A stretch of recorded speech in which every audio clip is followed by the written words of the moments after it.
Assalamualaikum warahmatullahi wabarakatuh. Halo, kembali lagi dengan kami, channel Fakta Kehidupan. Kami mengucapkan salam hormat dan semoga sehat selalu untuk kalian semua dimanapun kalian berada. Fakta Kehidupan akan membawakan kisah yang tentu saja menarik untuk Anda simak. Nama dan tempat sudah kami samarkan. Jadi, kalian tidak perlu khawatir jika ingin membagikan kisah kalian untuk kami bawakan. Salah satu subscriber kita membagikan kisah tentang Aku terkejut, tak disangka suami dan keponakanku sembunyikan rahasia besar ini. Saat aku tahu kebenarannya, aku pun menangis. Gak usah lama-lama lagi, mari kita masuk ke ceritanya.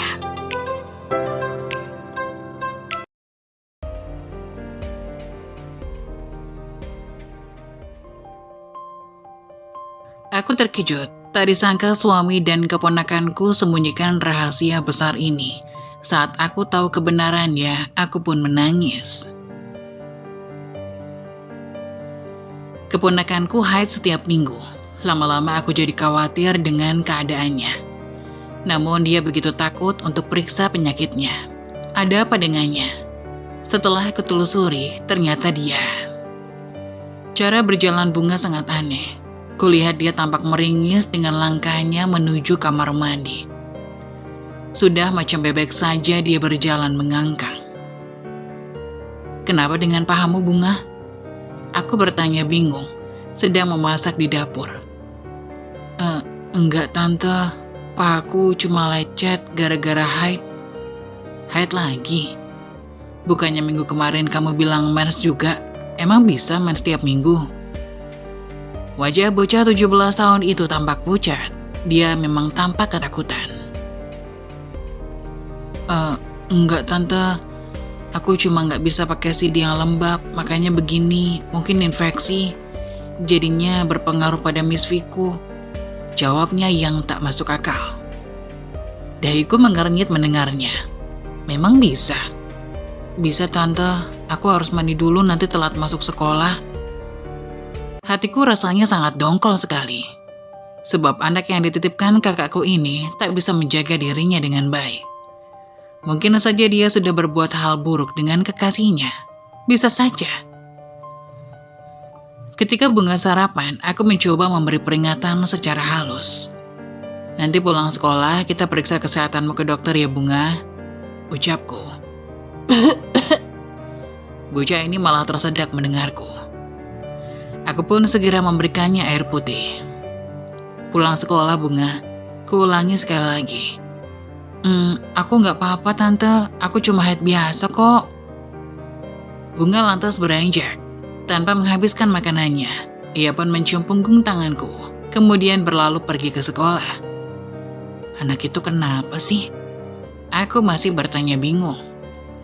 Biarkan saja Liana, kenapa kamu yang pusing dengannya? Bunga kan udah besar, jadi dia tahu mana yang baik dan enggak. Gumam Mas Iqbal nyeletuk sembari menyeruput secangkir kopi. Ia sudah bersiap hendak ke kantor. Masalahnya, kalau anak itu kenapa-napa, aku yang disalahin sama Mbak Amira nanti. Karena dia nitipin anaknya supaya jadi anak yang benar. Kalau Bunga kenapa-napa gimana? Ya, kalau kita gagal mendidiknya, artinya bukan salah kita. Bisa saja anaknya yang memang salah pergaulan. Mas Iqbal berkata santai. Apa dia tak merasa bersalah berkata begitu? Mas, makanya itu, bantu aku didik Bunga. Jangan malah berkata begitu. Iya, sahutnya lalu beranjak. Aku berangkat dulu. Lelaki berhidung mancung itu lalu pergi kerja. Profesinya sebagai asisten manajer di sebuah perusahaan jajanan snack. Samar ku dengar suara desahan dari kamar sebelah. Aku lantas terbangun mendengar suara rintihan tadi. Namun kulihat jam sudah menunjukkan pukul 1 malam. Sepertinya aku memang tidur lebih awal karena Anita sakit. Aku pun terbangun dan beranjak hendak memastikan suara apa yang membuatku resah. Namun kenapa Mas Iqbal belum juga tidur? Apa dia masih menonton bola? Kubuka pintu pelan untuk keluar memastikan. Brak!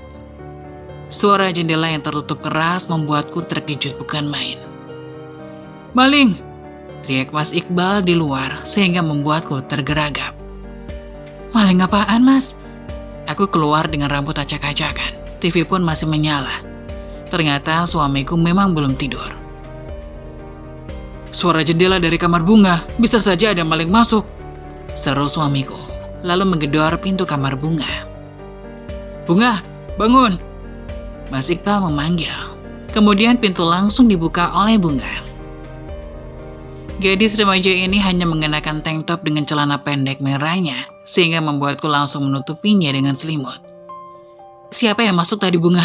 Aku mempertegas. Gak ada, aku hanya buang sampah lewat jendela. Tapi jendelanya malah ketutup keras. Udah tante, aku ngantuk. Perempuan berbadan bongsor ini menutup pintunya kembali. Bunga, jangan sering begadang. Aku berteriak. Tak ada sahutan. Tapi entah kenapa perasaanku merasa aneh. Apalagi mengingat dia haid terus-menerus. Apa Bunga memasukkan orang lain ke dalam kamarnya? Tapi siapa? Aku menepis prasangka buruk kepada ponakanku satu-satunya itu. Sebab dia memang anak yang kurang kasih sayang orang tua. Orang tuanya cerai sejak dia masih kecil. Dari itu, Mbak Amira menitipkan anaknya kepadaku untuk pergi merantau ke luar negeri. Bunga sudah kuanggap seperti anakku sendiri. Kasih sayangku pun sama seperti aku menyayangi Arsy, putri kandungku satu-satunya. Sebab aku tak bisa memiliki anak lagi pasca operasi pengangkatan rahim karena tumor rahim yang kuderita 5 tahun lalu. Mas, gak tidur? Aku bertanya pada lelaki yang masih menonton televisi ini. Aku tidur di luar aja, Liana. Panas di dalam. Gua jaga-jaga juga, siapa tahu malingnya datang lagi. Kurasa memang bukan maling, Mas. Kan Bunga memang belum tidur katanya. Siapa tahu kan? Terserah deh. Aku lantas masuk kamar Arsy dan tidur kembali dengan putriku. Ponsel suamiku berdering saat dia masuk ke kamar mandi pagi ini. Aku yang sedang merapikan kamar Arsy lantas membiarkannya saja. Namun notif pesan pun berkali-kali masuk dari ponsel Mas Iqbal. Belum lagi suara dering panggilan masuk sudah hampir 5 kali. Sementara aku adalah istri yang takut untuk membuka pribadi ponsel suami. Akan tetapi, karena lelah mendengarnya, kuputuskan untuk mengecek siapa yang memanggil. Mungkin saja darurat dari rekan kerjanya yang akan minta izin tak masuk. Baru saja kulihat layar ponselnya, kulihat sebuah nomor yang tak begitu asing menurutku. Aku berusaha mengingat nomor milik siapa, tapi... Jangan buka ponselku, Lia! Bentak Mas Iqbal datang tiba-tiba dengan handuk masih menutupi sebagian tubuhnya. Iya Mas, tadi ada yang nelfon berkali-kali. Jangan sekali-kali buka HP ku tanpa izin. Protes lelaki berkumis tipis ini. Aku gelagapan. Iya Mas, maaf. Aku pun beranjak keluar merapikan kamar Arsy lagi. Sementara anak-anak sudah berangkat ke sekolah sedari tadi. Setelah berpakaian rapi, Mas Iqbal lalu keluar membawa ponselnya menjauh dari rumah. Kulihat dia sedang menelpon seseorang di bawah pohon mangga depan gang sana. Wajahnya tampak serius, mungkin ada masalah di kantor. Kemudian lelaki itu kembali lagi dengan wajah kesal. Diraihnya tas dan kunci motor, lalu memasang sepatu kerjanya. Sarapan dulu Mas, ucapku. Enggak, aku makan di kantor aja nanti, ada masalah. Oh iya, hati-hati. Tanpa berpamitan, lelaki yang menikahiku 10 tahun silam itu pun pergi dengan raut wajah ditekuk. Entah ada masalah apa. Di madrasah, karena aku adalah guru honorer MTS di kota kecil, aku masih memikirkan penyakit Bunga. Jika gadis itu tak mau periksa, mungkin aku sendiri yang akan pergi menanyakannya kepada bidan di puskesmas nanti sepulang mengajar. Mengajar pun aku tak fokus, berkali-kali pikiranku masih terpaut pada anak saudaraku itu. Tak mungkin aku berani menceritakan ini semua pada Mbak Amira. Takut kakakku akan kecewa. Para guru kudengar mojok bergosip di ruangan kantor. Namun karena aku tak terlalu memperhatikan, Susanti, guru matematika menepuk pundakku dengan keras. Ngelamun aja kamu dari tadi, Liana? Serunya yang membuatku terkejut. Kamu gak ikut gosip bareng kita? Ada apa? Kamu gak tahu cerita siswi kita yang sekarang lagi dirawat di rumah sakit? Dia berseru antusias. Siswi?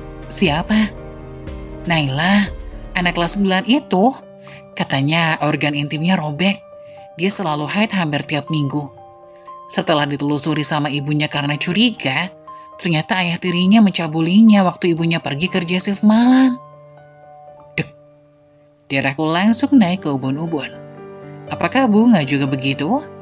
Bukankah anak itu juga selalu haid setiap minggu? Peristiwa pintu jendela terbanting keras juga malam itu membuat otakku menciptakan pikiran buruk. Tapi, apakah Mas Iqbal? Tak mungkin. Suamiku selalu sibuk kerja. Pintu kamar Bunga pun selalu terkunci rapat. Lagian, gak mungkin suamiku akan berbuat senonoh.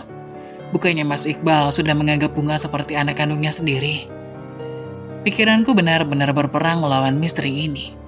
Aku harus memaksa Bunga untuk periksa nanti. Hari ini aku pulang terlambat karena ada rapat mendadak perihal acara kenaikan kelas nanti. Aku pun menjemput Arsy, putriku, pulang terlebih dahulu karena masih satu jalur dengan tempat mengajarku. Baru saja aku tiba di gerbang rumah, kulihat pintu sudah terbuka lebar. Siapa di dalam? Kulihat sepasang sepatu laki-laki dan perempuan tergeletak di depan rumah. Sepeda motor Scoopy pun sudah terparkir di halaman. Bunga sudah pulang sekolah ternyata. Makasih ya, tutur suara laki-laki dari dalam rumahku. Lekas-lekas kustandarkan sepeda motor agar cepat masuk ke dalam. Benar saja, seorang laki-laki berpakaian putih abu itu berdiri depan Bunga saling senyum, sembari membetulkan resleting celananya. Ngapain kamu? Aku berseru pada lelaki itu. Tante, aku antarkan Bunga pulang tadi. Lelaki itu menjawab. Cukup sampai di luar rumah, kenapa kamu harus masuk? Ketusku. Tante, Faisal tadi kebelet, jadi dia numpang ke toilet sebentar, makanya masuk ke rumah. Bunga menjelaskan. Kamu tahu kan, di rumah ini gak ada orang lain. Bagaimana kalau orang berpikir negatif tentang kamu, Bunga? Ingat, kamu itu dititipin sama Tante biar kamu jadi anak yang baik dan benar. Jaga pergaulanmu. Jangan sekali-kali kamu memasukkan laki-laki ke dalam rumah ini. Paham? Emosiku tak dapat kukendalikan. Meledak begitu saja. Ketakutan terbesarku adalah Bunga berbuat yang tidak-tidak di dalam rumah ini sedari tadi. Keponakanku ternganga, matanya berkaca-kaca. Tante, dia itu teman baikku. Aku gak ada hubungan apa-apa sama Faisal, tapi kenapa Tante malah memarahiku depan orang lain? Gadis berkulit sawo matang ini melawanku. Faisal, kamu bawa aku pergi aja dari rumah ini. Bunga lantas menarik lengan lelaki itu keluar dari rumah ini. Bunga maafin Tante. Aku berteriak memanggil. Namun gadis itu terus saja selalu berboncengan bersama laki-laki yang dia katakan temannya itu. Baru kali ini aku memaki keponakanku keterlaluan. Sekarang, kemana anak itu akan pergi? Aku takut jika ia bergaul dengan orang yang salah. Aku takut Mbak Amira akan memarahiku. Bagaimana ini? Kak Bunga mau kemana, Bu? Arsy bertanya bingung. Aku menggeleng pelan. Gak tahu, Nak. Nanti kita cari kakakmu. Benar saja. Sampai maghrib tiba, Bunga tak kunjung pulang. Berkali-kali kuhubungi nomornya tapi tak juga aktif. Kali ini aku benar-benar panik. Beberapa teman terdekatnya yang ku ketahui, tak ada yang tahu di mana anak itu. Tapi, kenapa Mas Iqbal juga belum pulang ya? Aku pun menghubungi lelaki bergelar suamiku itu. Halo, kenapa Lia? Mas Iqbal menjawab. Kenapa belum pulang? Aku lembur Liana. Masalah kantor sedang hancur gara-gara admin baru yang keliru. Kalau enggak nanti mungkin aku pulang besok. Dahiku mengernyit mendengar jawaban lelaki itu. Mas, coba cari Bunga dulu. Dia nggak pulang-pulang dari siang tadi. Anak itu ngambek gara-gara aku bentak, Mas. Aku khawatir sama dia. Kenapa lagi tuh anak? Bikin masalah aja. Kalau bisa kamu kembalikan saja sama keluarganya. Loh, kok Mas bilang gitu? Iya, bikin susah aja. Gerutu suamiku terdengar kesal. Sudah, jangan ganggu aku dulu ya. Mas Iqbal lantas memutus sambungan teleponnya. Kali ini aku yang dibuat panik beneran. Kemana aku akan mencari anak itu? Tiba-tiba terdengar handphoneku berdering. Ada panggilan dari Mbak Amira. Aduh, bagaimana kalau dia mencari anaknya? Ku jawab telepon dari mbakku ini. Halo, Mbak.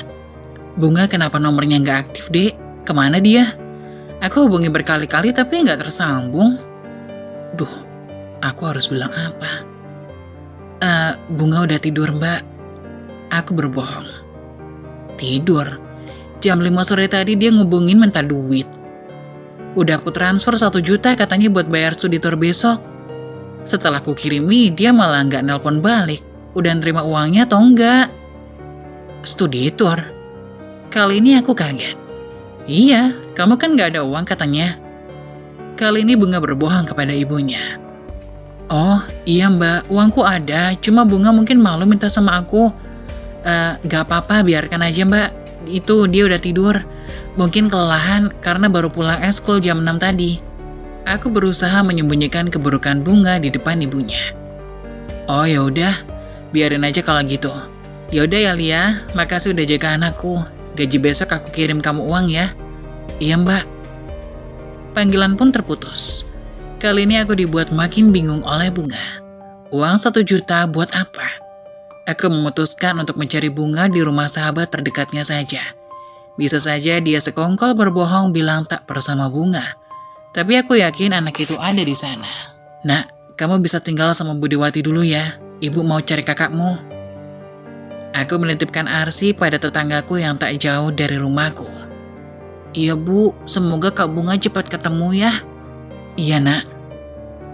Kutinggalkan anakku demi bisa mencari gadis yang baru saja tumbuh remaja itu. Emosinya masih labil, jadi belum bisa menerima bentakan dan makian dari siapapun. Kutelusuri jalanan yang lengang ini dengan sorot lampu di setiap jalan, membelah malam dengan dingin yang menusuk tulang. Sahabat Bunga bernama Okta itu rumahnya cukup jauh dari tempatku. Tapi aku tahu karena anak itu dulu sering bermain ke rumah. Dan aku pun kerap kali mengantarnya pulang. 10 menit aku tiba di rumah Okta. Aku pun mengetuk pintu mengucap salam. Tak berselang lama gadis seusia Bunga itu muncul. Ada tante? Mau cari Bunga lagi? Sila bertanya. Bunga pasti ada di sini kan Okta? Tante yakin? Ujarku memastikan. Enggak tante, sumpah. Tapi tadi aku lihat story WA dia yang berfoto seperti di hotel gitu. Dadaku langsung sesak mendengar kata hotel. Hotel? Seruku mempertegas. Iya tante, lihat aja nih. Gadis berkepang 2 ini menunjukkan ponselnya kepadaku. Sebuah story WA milik Bunga dia perlihatkan. Benar saja, dia selfie pada sebuah kamar bagus, seraya duduk sambil menunduk di kasur yang empuk dengan posisi kamera di atas. Gadis itu memakai lingerie merahnya dengan caption Love Sugar Daddy. Hatiku benar-benar teriris pedih melihatnya. Apakah anak itu menjual diri? Tapi ada satu gambar familiar yang membuatku mengernyitkan dahi. Lantas ku perbesar gambar sepatu yang terletak di samping bawah kasur itu. Sepatu itu seperti milik. Sepatu itu? Aku berujar terbata. Kenapa tante? Okta menyahuti. Oh, tak mungkin Mas Iqbal bersama Bunga. Suamiku sudah menganggap Bunga seperti anaknya sendiri. Bisa saja itu sepatu yang mirip dengan Mas Iqbal. Bukankah semua yang ada di dunia ini dijual sama persis berjumlah banyak? Lagian, suamiku juga sedang lembur. Dan aku selalu percaya pada lelaki yang selama ini berperilaku baik itu kepadaku. Enggak Okta, sejak kapan Bunga mulai berfoto di hotel? Aku menelusuri lagi. Sepertinya udah kedua kali ini tante. Tapi kenapa aku nggak pernah lihat story dia ya? Itu karena nomor tante disembunyikan dari statusnya. Okta menjawab, iya, aku paham sekarang. Selama ini aku tak pernah melihat setiap statusnya. Anak itu memang tertutup padaku. Tak pernah mau cerita apapun masalah sedari kecil. Atau aku yang terlalu cuek padanya. Baiklah, terima kasih informasinya ya Okta. Atau apa kamu tahu di mana letak hotelnya? Okta menggeleng. Enggak tante, aku nggak pernah tahu nama-nama hotel. Oh gitu. Ya udah, makasih ya, tante pamit. Aku pun mengendarai kendaraan, memilih untuk pulang saja. Sepanjang perjalanan otakku masih saja memikirkan gadis yang membuat hatiku terpukul itu. Entah sejak kapan Bunga berbuat hal menjijikan. Apakah anak itu benar-benar menjual diri, tapi buat apa? Apakah karena dia kurang kasih sayang awalnya? Makanya dia bisa berbuat nekat. Tapi bukankah selama ini Mas Iqbal sudah memberikan kasih sayangnya juga kepada Bunga? Agar anak itu bisa merasakan keluarganya utuh, seperti teman-temannya yang lain. Kemana aku harus mencari hotel yang dimaksud? Kota Pekanbaru ini luas, hotel pun banyak bertebaran. Pecah kepalaku lama-lama memikirkannya. Kuputuskan untuk kembali pulang saja. Biarkan otakku berpikir tenang untuk bisa mencari anak itu besok. Adzan Isya sudah berkumandang sedari tadi. Aku bergegas melajukan kendaraan agar cepat sampai rumah. Sebab jam sudah menunjukkan pukul 10 malam. Aku terlalu lama di rumah Okta tadi, sehingga lupa ada anakku menunggu di rumah. Namun baru saja aku tiba di rumah, kulihat pintu sudah terbuka. Mas Iqbal ternyata pulang, sebab sepeda motornya terparkir di halaman. Benar dugaanku bahwa sepatu yang ada di foto Bunga itu bukanlah milik suamiku. Kukira Mas akan nginep di kantor. Aku bertanya pada lelaki yang sudah duduk selonjoran di depan televisi, sembari menyesap rokok dan secangkir kopi. Enggak, semua udah selesai tadi. Lelaki berkumis tipis itu menyahuti. Sejak kapan Mas ada di rumah? Barusan, gak lama kok. Oh, aku baru pulang cari Bunga. Anak itu entah kemana. Siang tadi aku memakinya, sebab dia memasukkan teman sekolahnya ke dalam rumah ini. Aku gak tahu kalau anak itu numpang ke toilet. Aku kira mereka habis. Kamu jangan terlalu berpikir buruk sama anak. Dia itu remaja yang masih labil. Disalahkan sedikit pasti merajuk. Sekarang kamu sendiri kan yang rugi kalau dia makin kenapa-napa. Bisa saja dia merusak dirinya karena frustasi. Umur seperti dia memang butuh kasih sayang dan pengertian full. Dahiku mengernyit mendengar jawaban Mas Iqbal. Loh, kenapa jadi aku yang disalahkan? Harusnya dia sebagai anak sabar dikit, jangan main pergi gitu aja. Mas Iqbal mengangkat bahunya. Terserahlah. Pusing aku mikirin kalian. Sikap lelaki ini tampak cuek sekali kepada aku belakangan ini. Selama ini aku masih menerima perlakuannya yang sedikit kasar karena aku pikir dia lelah bekerja. Tapi lama-kelamaan jenuh juga aku diperlakukan Ajo. Atau jangan-jangan selama ini kamu selalu bersama Bunga? Cecarku keceplosan. Mas Iqbal tersedak kopi yang dia minum. Apa-apaan kamu lihat? Tuduhanmu itu lawak. Kenapa bisa kamu berpikiran bahwa aku bersama Bunga? Aku ada di rumah ini. Lelaki ini malah membentakku kasar. Bisa jadi kan? Soalnya aku lihat sepatumu di gambar yang Bunga upload pada story WA-nya. Captionnya with sugar daddy. Lelaki berbadan tinggi kekar ini lantas berdiri dengan tatapan nyalang menatapku. Gila kamu lihat. Bentak Mas Iqbal, lantas berlalu menghindariku. Kalau bukan kamu siapa? Lagi-lagi aku menyudutkannya.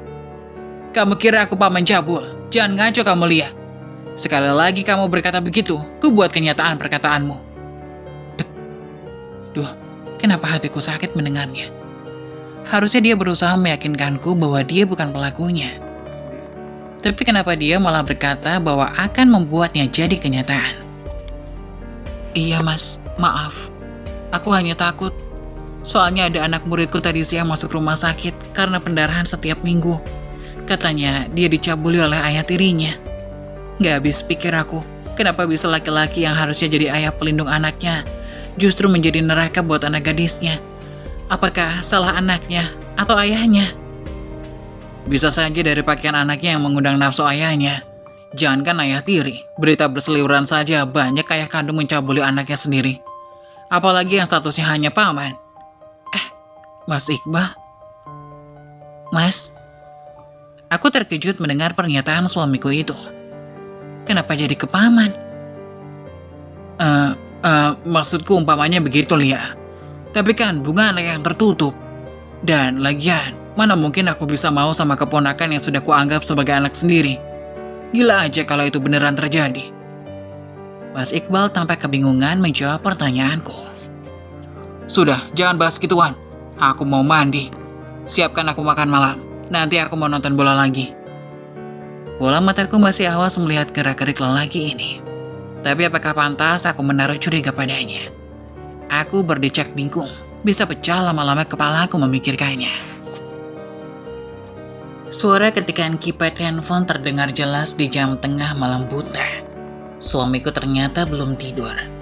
Lagi-lagi aku bisa tidur dengan Mas Iqbal. Entah kenapa dia tampak jijik mendekatiku. Apakah penampilanku sudah sangat buruk? Aku beranjak keluar membawa bantal guling menemui lelakiku itu. Rasanya aku rindu juga ingin dimanja olehnya. Namun, mendengar suara derap kakiku, Mas Iqbal seketika saja langsung mematikan ponselnya dan pura-pura tertidur. Mas, aku memanggilnya seketika. Lelaki yang hanya mengenakan sarung dan baju kaos oblong itu lantas berbalik miring, membetulkan posisinya. Mas, jangan pura-pura tidur, aku kangen. Aku melirih manja mendekatinya. Aku ngantuk Lia, besok aja. Sahutnya, lalu membenamkan kepalanya dengan bantal. Namun kulihat pada layar ponselnya menyala yang ia letakkan di sampingnya dengan posisi terbalik. Aku yakin Mas Iqbal sedang chatting. Balas chatmu itu atau aku yang buka? Aku mengancam. Lelaki itu seketika meraih ponselnya dan mematikannya langsung. Gak penting itu, cuma balasan grup karyawan. Aku memutar bola mata kesal. Dongkol sekali rasanya jadi istri yang terlalu manut dan tak seganan. Akan tetapi kuputuskan saja tetap tidur di dekatnya, lalu menempelkan badan pada tubuhnya. Ish, nanti Arsy bangun Lia, jangan begitu depan anak. Gerutunya sembari menjauh. Arsy gak akan tahu mas, dia udah tidur. Lagian Bunga juga gak ada di rumah, jadi aku mau puas-puas sekarang. Aku lantas memaksa Mas Iqbal dengan membuka bajunya. Namun baru setengah terbuka, lelaki itu langsung menutupnya lagi dengan kasar. Aku tahu, bola mataku menangkap sesuatu tanda merah di bagian dada bawah suamiku. Apa-apaan sih kamu Lia? Aku bilang besok dulu, ngantuk. Serganya kasar seraya membetulkan pakaiannya. Lelaki ini lalu membenarkan posisi tidurnya lagi membelakangiku. Sementara aku masih terpaku terdiam melihat tanda merah tadi. Tanda merah apa tadi mas? Aku bertanya dengan bola mata yang berkaca-kaca. Ngawur kamu.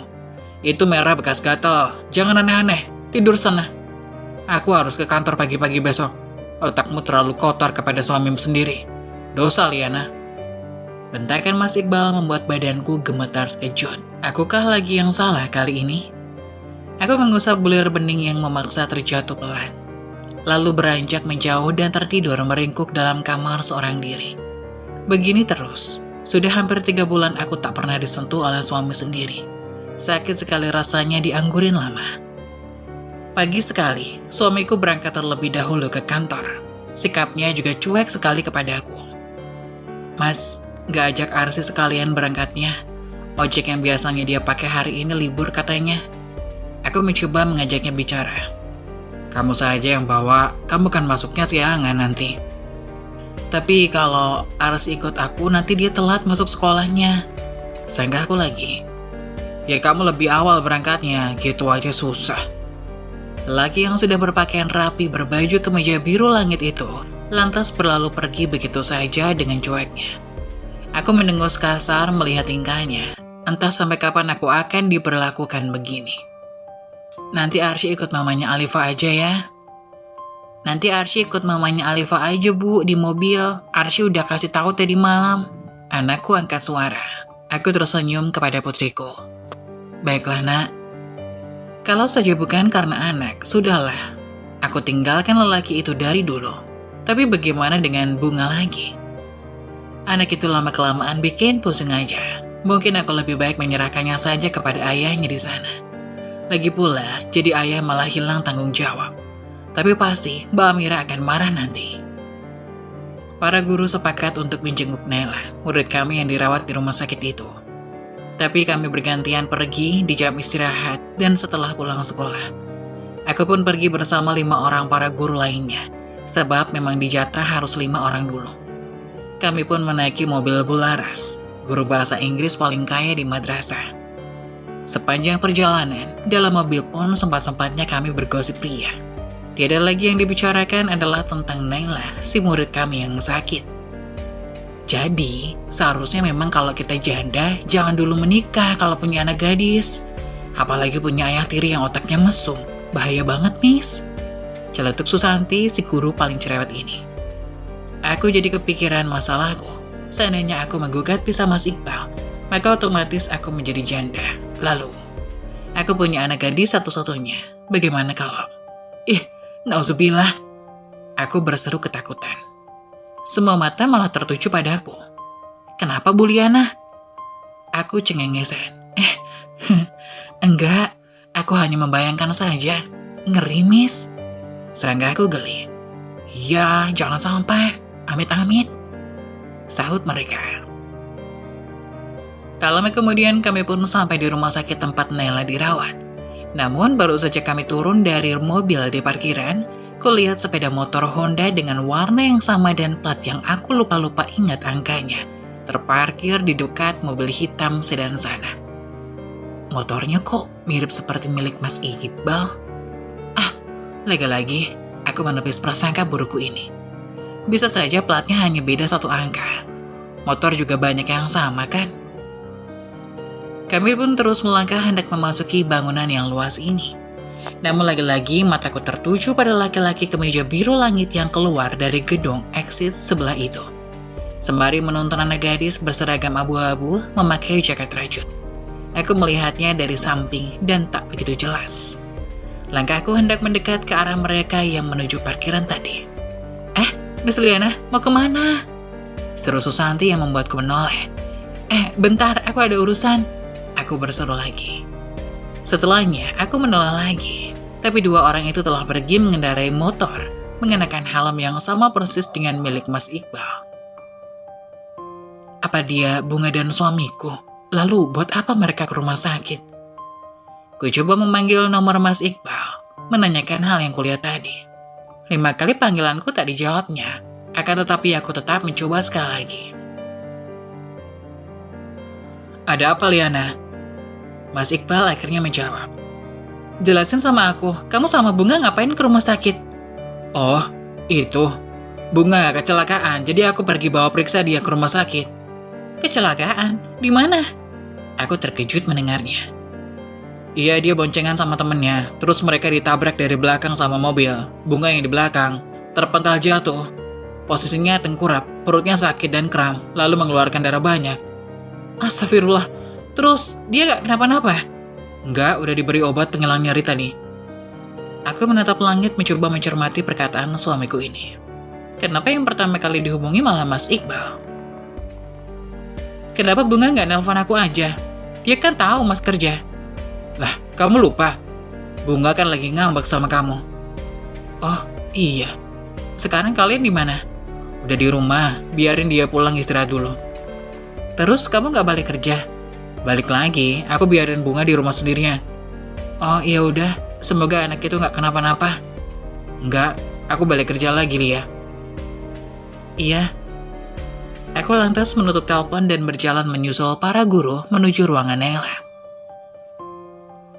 Namun baru beberapa langkah, kakiku seketika langsung tertahan. Otakku langsung tertuju pada Mas Iqbal dan Bunga yang berduaan di rumah. Aku berbalik arah hendak pulang, tapi ponselku lagi-lagi berdering. Bu Liana kemana? Kamu sudah di ruangan Naila nih? Cepetan naik ya, di lantai 3, ruangan teratai nomor 25. Bu Laras memintaku menyusul. Baik Bu, saya akan nyusul. Kutepis sekali lagi pikiran burukku kepada Bunga dan Mas Iqbal. Aku percaya mereka baik-baik saja. Aku yakin tak ada apa-apa di antara mereka berdua. Bismillah, semoga Allah menjaga hati suamiku dari perasaan suka kepada wanita lain. Aku berbicara sendiri dengan nada pelan. Kulangkahkan kaki menuju ruangan. Kulangkahkan kaki menuju ruangan teratai mencari anak murid yang bernama Naila.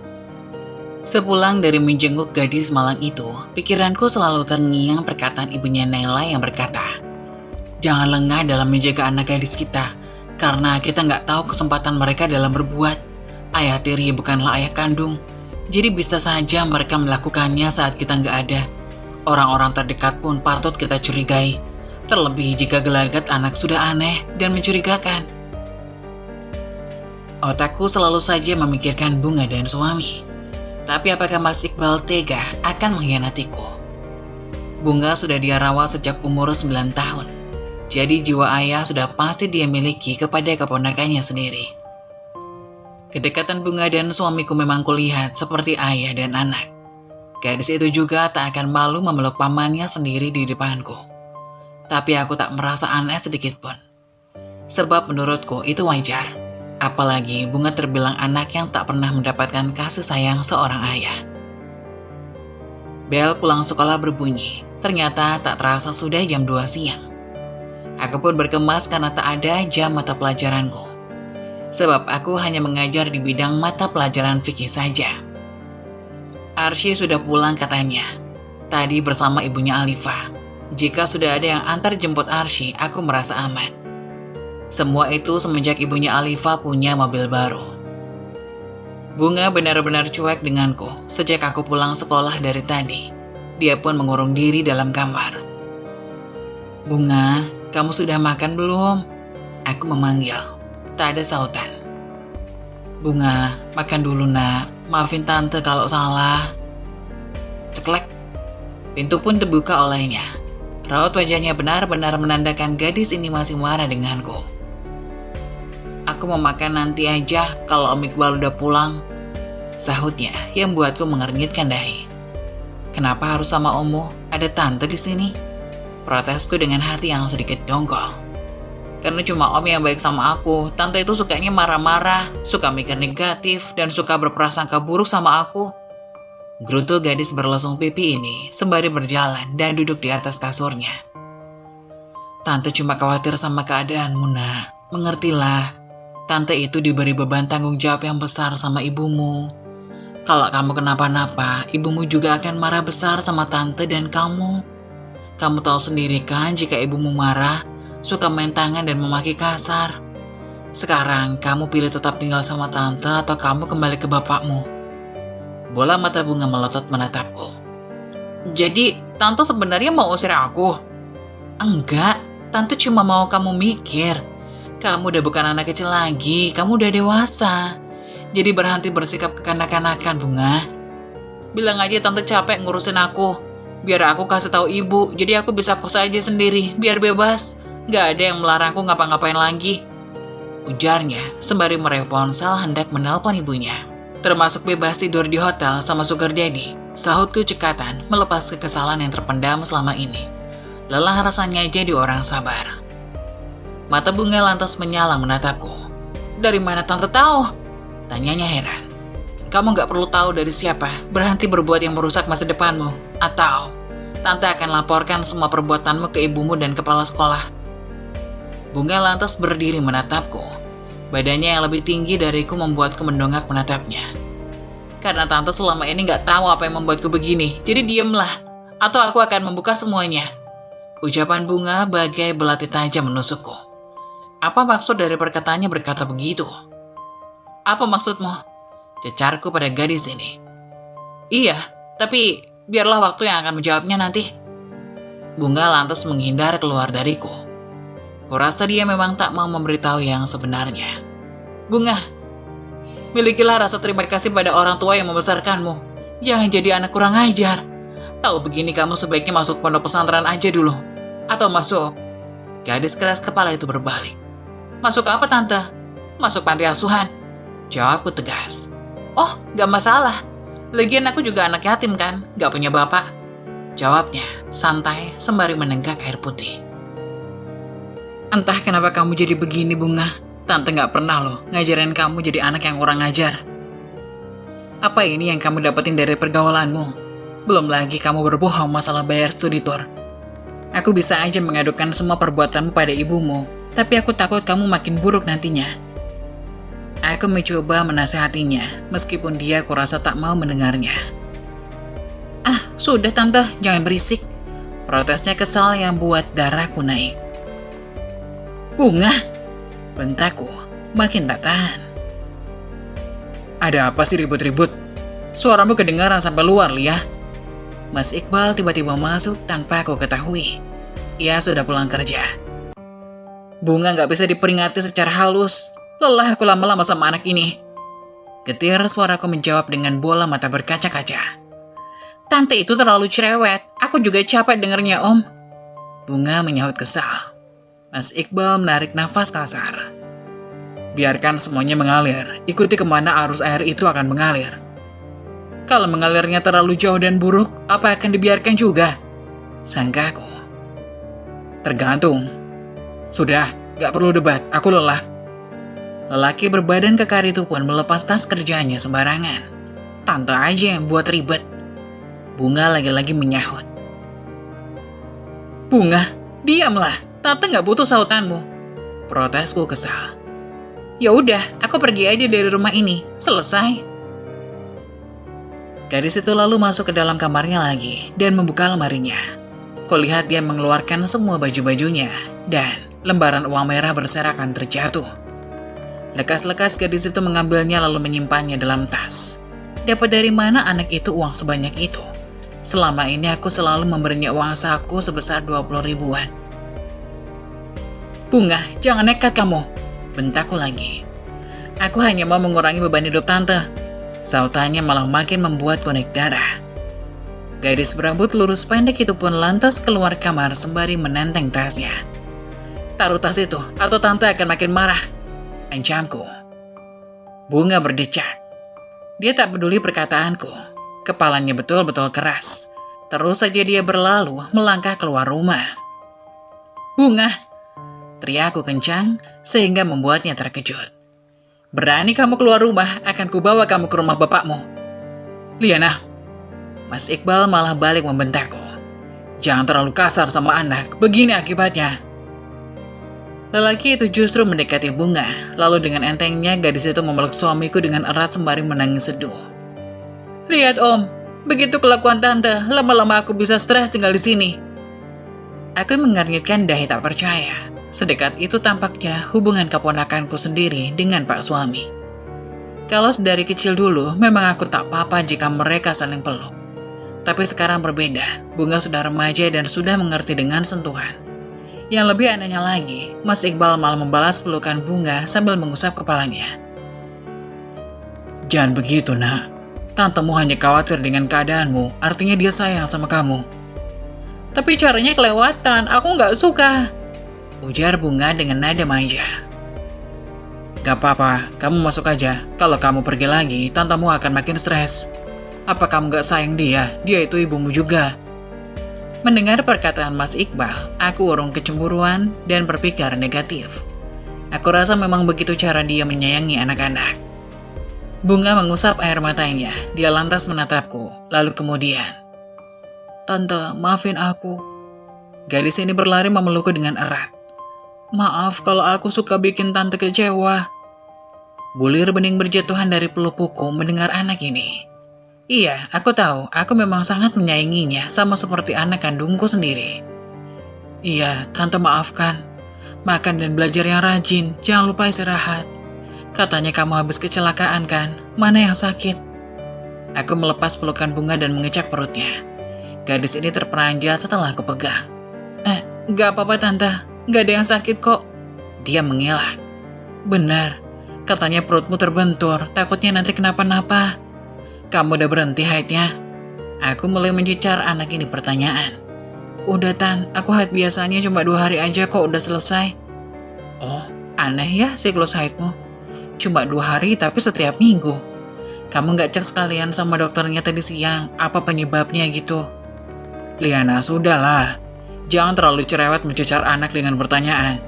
Aku udah tanya dokternya, katanya normal kok, itu hanya berjalan sebentar aja selama sebulan. Setelahnya akan kembali normal, kata dokter. Mas Iqbal yang menjelaskan. Oh, begitu. Aku mangut-mangut mendengar penjelasan sang suami. Satu sisi aku tetap masih bertanya-tanya. Sudahlah. Mungkin memang betul kenyataannya begitu. Sudah ya tante, aku mau masuk dulu. Jangan lupa minum obat pelancar haidnya dulu, Bunga. Seru Mas Iqbal yang buatku makin bingung. Obat pelancar haid? Bukannya anak itu haidnya sudah lancar tiap minggu? Lalu untuk apa obat pelancar haid? Keesokan harinya, aku pun izin tidak masuk sekolah karena terlalu banyak memikirkan masalah keponakanku dan suamiku itu. Aku pun berpikir apa aku kembalikan saja dia pada ibunya atau ayahnya. Tapi aku tidak enak dengan Mbak Amira. Aku pun semakin pusing. Setelah menyiapkan sarapan, kami pun makan bersama. Kemudian aku meminta Mas Iqbal untuk mengantar Arsy ke sekolahnya karena searah. Akan tetapi, suamiku menolak. Katanya ia buru-buru. Jadi Arsy pun terpaksa harus ikut dengan ibunya Alifa lagi. Aku jadi tidak enak dengan ibunya Alifa karena sering merepotkan. Tapi mau gimana lagi, aku pun sedang tidak enak badan dan tidak enak pikiran. Setelah selesai sarapan, aku mengantarkan Arsy ke rumah ibunya Alifa untuk menitipkan Arsy dan meminta maaf selalu merepotkan. Titip Arsy ya Bu, maaf merepotkan, soalnya saya lagi gak enak badan. Iya, nggak apa-apa Bu Lia. Saya juga seneng kok bisa bantu Bu Lia. Lagian biar mereka juga lebih akrab. Jadi nggak apa-apa, biar berangkat aja bareng. Untungnya aku memiliki tetangga yang baik hati itu. Aku pun langsung kembali ke rumah untuk mengantar suamiku yang akan pergi bekerja. Akan tetapi, belum sampai ke rumah, aku melihat Bunga memasuki mobil Mas Iqbal. Aku pun berpikir apakah mereka pergi bersama, sedangkan anaknya saja pergi dengan orang lain. Aku pun langsung mengejar mobilnya, akan tetapi kecepatan lariku tidak sama dengan kecepatan mobilnya Mas Iqbal. Pikiran-pikiran buruk itu pun kembali meracuni pikiranku. Aku pun berusaha untuk tetap berpositif thinking.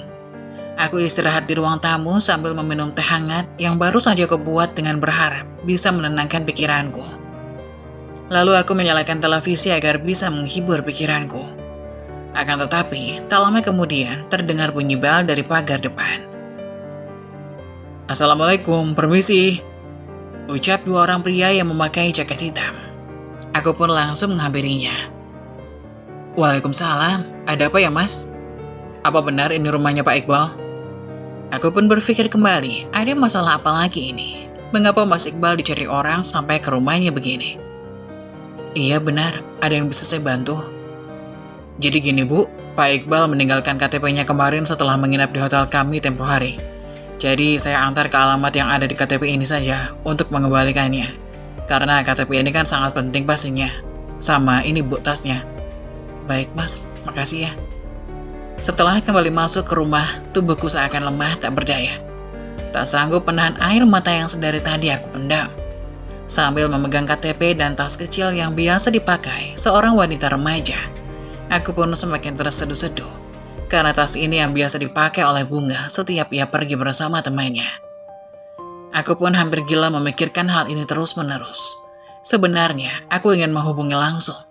Akan tetapi aku takut nantinya mereka malah tidak pulang ke rumah.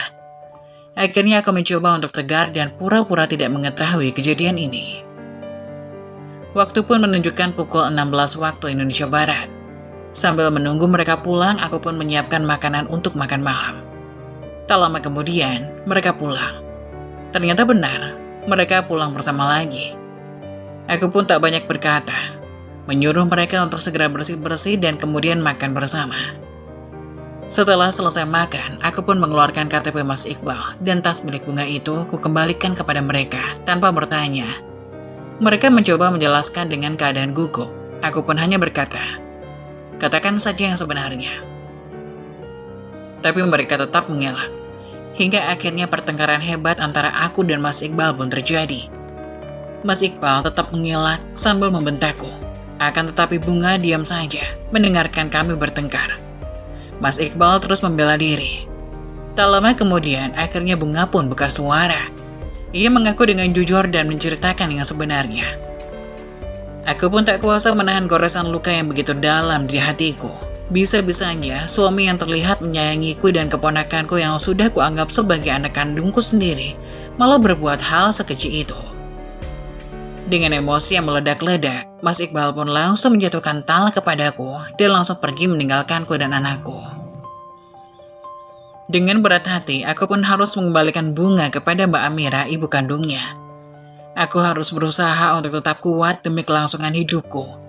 Aku mencoba melupakan segalanya yang membuatku frustasi.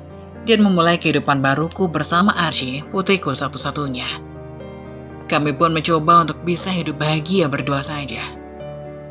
Demikianlah salah satu kisah dari subscriber kita. Semoga menjadi pelajaran bagi kita semua. Bagaimana menurut kalian? Silahkan komen di kolom komentar ya. Saat-saat tersulitmu seringkali mengarah pada momen-momen terbesar dalam hidup. Teruskan, situasi sulit pada akhirnya membangun orang yang kuat. Mengeluh tidak akan pernah bisa memperbaiki keadaan. Bersemangatlah dalam menjalani hidupmu dengan ikhlas dan kesabaran. Begitulah kisah dari salah satu subscriber kita. Semoga kita dapat mengambil hikmah dan nilai-nilai penting yang bisa kita jadikan contoh pada kehidupan kita sehari-hari. Bagi kalian yang ingin memberikan kritik dan saran yang membangun, kalian bisa tuliskan di kolom komentar. Kalian juga bisa membagikan kisah kalian untuk kami bawakan lewat nomor yang ada di kolom deskripsi. Jangan lupa tetap dukung channel kami dengan cara like, komen, dan subscribe, serta tunggu video-video selanjutnya. Sekian dari saya, terima kasih. Wassalamualaikum warahmatullahi wabarakatuh.